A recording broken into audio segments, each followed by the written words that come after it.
শিলিগুড়ির কাছে নকশালবাড়ির সৎভাইয়া টোল প্লাজায় এক ব্যক্তিকে আটক করে গন্ডারের শিং উদ্ধার করল এসএসবি। 41 নম্বর ব্যাটালিয়ন এবং টুকরিয়া ঝড় বন দফতরের যৌথ উদ্যোগে উদ্ধার হয় 1.25 কেজি ওজনের গন্ডারের শিং। ধৃত ব্যক্তির নাম অজিত কুমার সিং, সে মণিপুরের বাসিন্দা। এই ঘটনায় আরো বেশ কয়েকজনের নাম উঠে এসেছে।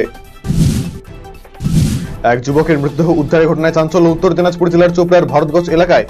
অবৈধ সম্পর্কের জেরে এই খুন বলে দাবি পরিবারের। জানা গিয়েছে মৃতের নাম আনোয়ার, সে ভিন রাজ্যে শ্রমিকের কাজ করত। ঘটনার তদন্ত শুরু করেছে চোপড়া থানার পুলিশ।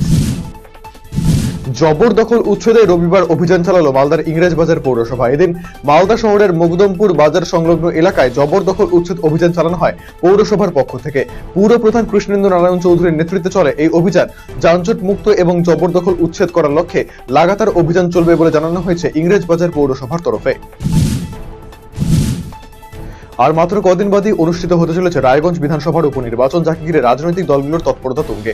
তারই অঙ্গ হিসেবে রায়গঞ্জ শহরে রবিবাসরীয় প্রচারে বের হলেন বাম কংগ্রেস জোটের প্রার্থী মোহিত সেনগুপ্ত। এদিন দেবীনগর বাজারে জনসংযোগ সারেন তিনি। জনতা জনার্দনের কাছে ভোটের জন্য আবেদন জানান তিনি। শ্যামাপ্রসাদ মুখার্জির প্রয়াণ দিবসে আত্মবলিদান দিবস পালন করল বিজেপি। রবিবার বালুরঘাটের জেলা বিজেপি কার্যালয়ে ডক্টর শ্যামাপ্রসাদ মুখার্জির প্রতিকৃতিতে পুষ্পার্ঘ্য নিবেদন করে তার স্মৃতিচারণা করা হয়। উপস্থিত ছিলেন বিজেপি রাজ্য সভাপতি সুকান্ত মজুমদার, জেলা সম্পাদক বাপি সরকার সহ অন্যান্য নেতৃত্ব। দক্ষিণ দিনাজপুরের তপনে মহিলার কাটাপা উদ্ধারের ঘটনায় চাঞ্চল্যকর তথ্য পুলিশের হাতে। খুনের পর ট্রাক্টরের রোটাভেটার দিয়ে দেহাংশ কাটা হয়েছে বলে প্রাথমিক অনুমান পুলিশের। এরপর সেই দেহাংশ জমির নানা জায়গায় মাটিতে মিশিয়ে লুকিয়ে রাখার চেষ্টা করা হয়। বিবাহ বহির্ভূত সম্পর্কের জেরে এই খুন বলে অনুমান পুলিশের। পুলিশ তদন্তে নেমে সাদ্দাম সরকার নামে এক ব্যক্তিকে গ্রেপ্তার করেছে। পুলিশি জেরায় সেই খুনের অভিযোগ স্বীকার করেছে। এদিন অভিযুক্তকে বালুরঘাট জেলা আদালতে তোলে পুলিশ। 14 দিনের পুলিশি হেফাজতের জন্য আদালতে আবেদন জানানো হয়েছে। কাটাপা উদ্ধারের পর তার পরনের জুতো দেখে দেহ শনাক্ত করেন পরিবারের লোকেরা। শনিবারই মৃতের পরিবারের তরফে লিখিত অভিযোগ দায়ের করা হয়। পিকনিকের মৌসুম এখনো আসেনি, তার আগেই কালিয়াগঞ্জের রাধিকাপুরে টাঙ্গর নদীর ধারে পর্যটন কেন্দ্র গড়ে তোলা এবং বায়োডাইভার্সিটি উদ্যানের পরিকাঠামো উন্নয়নের কাজ চলছে জোর কদমে। রাধিকাপুরে টাঙ্গর নদীর পারে অবস্থিত পর্যটন কেন্দ্রের আকর্ষণ বাড়াতে রাজ্য পরিবেশ দপ্তরের আর্থিক সহযোগিতায় বায়োডাইভার্সিটি উদ্যান গড়ার উদ্যোগ নেওয়া হয়েছে। পঞ্চায়েত সমিতির মাধ্যমে বায়োডাইভার্সিটি উদ্যানের জন্য সীমানা প্রাচীর নির্মাণের কাজ শুরু হয়েছে। আর মাত্র কদিন বাদে অনুষ্ঠিত হতে চলেছে রায়গঞ্জ বিধানসভার উপনির্বাচন, যাকে ঘিরে রাজনৈতিক দলগুলির তৎপরতা তুঙ্গে। তারই অঙ্গ হিসেবে রায়গঞ্জ শহরে রবিবাসরীয় প্রচারে বের হলেন বাম কংগ্রেস জোটের প্রার্থী মোহিত সেনগুপ্ত। এদিন দেবীনগর বাজারে জনসংযোগ সারেন তিনি। জনতা জনার্দনের কাছে ভোটের জন্য আবেদন জানান মোহিত বাবু।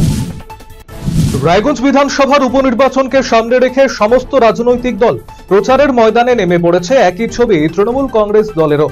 রবিবার রায়গঞ্জের রাসবিহারী মার্কেটে পৌঁছন তৃণমূল কংগ্রেস প্রার্থী কৃষ্ণ কল্যাণী। তাকে পুষ্পস্তবক দিয়ে স্বাগত জানানো হয়। তিনি স্থানীয় একটি মন্দিরে প্রণাম করে প্রচারে বের হন। বাজার ঘাটে ঘুরে ঘুরে জনসংযোগ সারেন তিনি। সকলকে ভোটের জন্য আবেদন জানিয়েছেন। আগামী 10 জুলাই রায়গঞ্জ বিধানসভায় অনুষ্ঠিত হতে চলেছে উপনির্বাচন, যাকে ঘিরে জোরদার প্রচারে নেমেছে প্রতিটি রাজনৈতিক দল। রায়গঞ্জ ব্লকের ছত্রপুর এলাকায় প্রচারে ঝড় তুললেন বিজেপি প্রার্থী মানস কুমার ঘোষ। এদিন বাড়ি বাড়ি গিয়ে তিনি ভোটের জন্য আবেদন জানিয়েছেন। সাধারণ মানুষের থেকে বিপুল সাড়া মিলছে বলে দাবি তার। কেন্দ্রীয় সরকারের নিট এবং ইউজিসি দুর্নীতির প্রতিবাদে এবং কেন্দ্রীয় শিক্ষামন্ত্রী এবং শিক্ষা প্রতিমন্ত্রীর পদত্যাগের দাবিতে বালুরঘাট অভিযান কর্মসূচি গ্রহণ করা হবে আগামী 25 জুন। সেই উপলক্ষে উত্তর দিনাজপুরে প্রস্তুতি সভা করল সর্বভারতীয় তৃণমূল শিক্ষা সেলের জেলা কমিটি। জেলা তৃণমূল কার্যালয়ে এই সভা অনুষ্ঠিত হয়। বালুরঘাটে একাধিক ট্রেন চালু হয়েছে, যদিও এই কৃতিত্ব সবটাই বালুরঘাটের সাংসদ সুকান্ত মজুমদারের। এবারে কেন্দ্রীয় প্রতিমন্ত্রীর দায়িত্ব নিয়ে জেলায় ফিরেই রেলের বিভিন্ন প্রকল্পের বাকি কাজ দ্রুত বাস্তবায়নের লক্ষ্যে বালুরঘাট স্টেশনে পরিদর্শন করলেন কেন্দ্রীয় প্রতিমন্ত্রী এবং বিজেপির রাজ্য সভাপতি সুকান্ত মজুমদার। প্রয়াত প্রবীণ বামপন্থী নেতা খগেন সিং এবং মনোজ সরকারের স্মরণ সভা অনুষ্ঠিত হল রায়গঞ্জে। রায়গঞ্জ শহরের ইনস্টিটিউট মঞ্চে অনুষ্ঠিত হয় এই সভা, যেখানে প্রধান বক্তা হিসেবে উপস্থিত ছিলেন সিপিএম এর রাজ্য নেতা সূর্যকান্ত মিশ্র। এছাড়া উপস্থিত ছিলেন মোহিত সেনগুপ্ত, আনোয়ারুল হক সহ বাম এবং কংগ্রেসের জেলা নেতৃত্ব এবং কর্মীরা। এদিন প্রয়াত দুই নেতার উদ্দেশ্যে শ্রদ্ধা নিবেদন করা হয়। সিপিএম এর রাজ্য নেতা সূর্যকান্ত মিশ্র আসন্ন বিধানসভা উপনির্বাচনে দলীয় কর্মীদের ঐক্যবদ্ধভাবে লড়াইয়ের বার্তা দেন। পিকনিকের মরশুম এখনো আসেনি, তার আগেই কালিয়াগঞ্জের রাধিকাপুরে টাঙ্গন নদীর ধারে পর্যটন কেন্দ্র গড়ে তোলা এবং বায়োডাইভার্সিটি উদ্যানের পরিকাঠামো উন্নয়নের কাজ চলছে জোর কদমে। রাধিকাপুরের টাঙ্গন নদীর পাড়ে অবস্থিত পর্যটন কেন্দ্রের আকর্ষণ বাড়াতে রাজ্য পরিবেশ দপ্তরের আর্থিক সহযোগিতায় বায়োডাইভার্সিটি উদ্যান গড়ার উদ্যোগ নেওয়া হয়েছে। পঞ্চায়েত সমিতির মাধ্যমে বায়োডাইভার্সিটি উদ্যানের জন্য সীমানা প্রাচীর নির্মাণের কাজ শুরু হয়েছে। পাশাপাশি নতুন টয়লেট এবং সৌর বিদ্যুৎ চালিত পরিশ্রুত পানীয় জল প্রকল্পের জন্য 10 লক্ষ টাকার টেন্ডার আহ্বান করেছে পঞ্চায়েত সমিতি।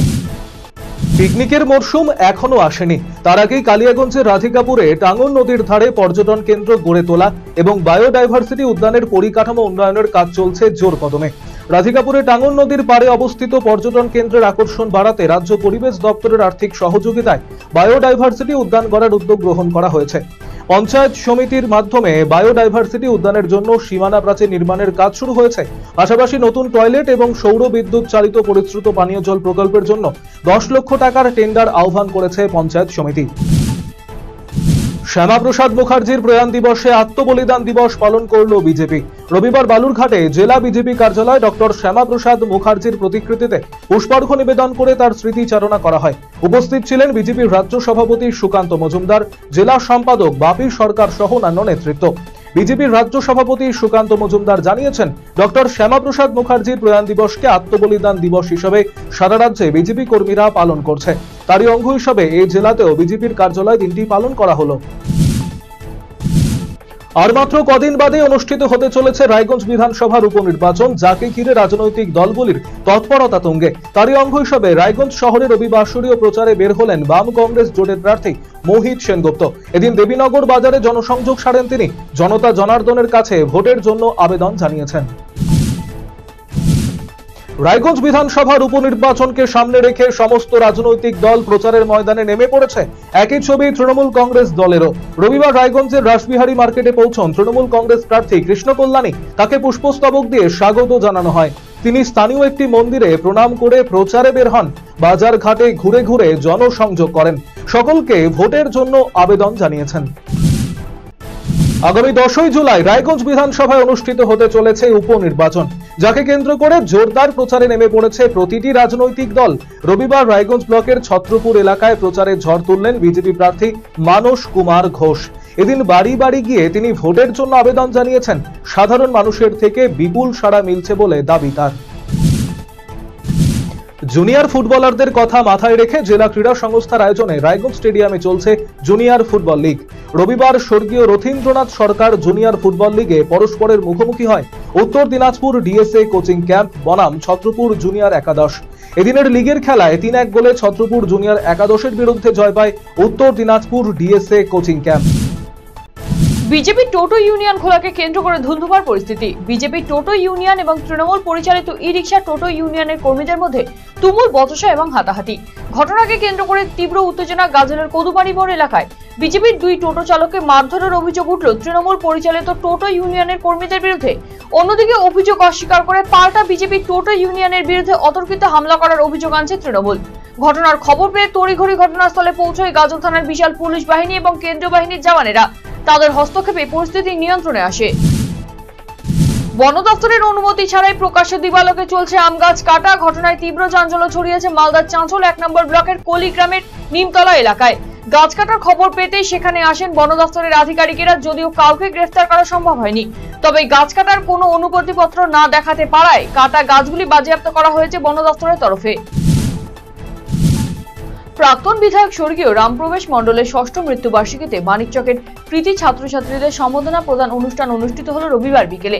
স্থানীয় একটি বেসরকারি বিদ্যালয়ে এই অনুষ্ঠানের আয়োজন করা হয়।